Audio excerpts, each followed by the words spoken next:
Hey guys, this is Maria from showysocial.com, and in this video I will show you how to use a personalized emoji shortcut bar on Instagram.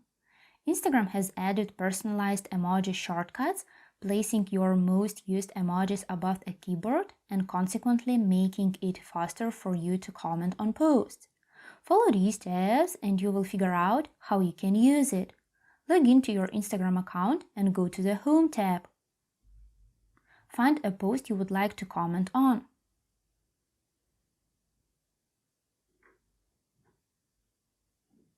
After that, click on the comments icon in the bottom left corner of a post.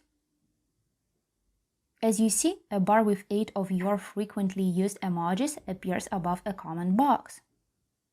Now, instead of scrolling through all of the options in the emoji section, choose emojis that you want to add in your comment from a shortcut bar and press on them.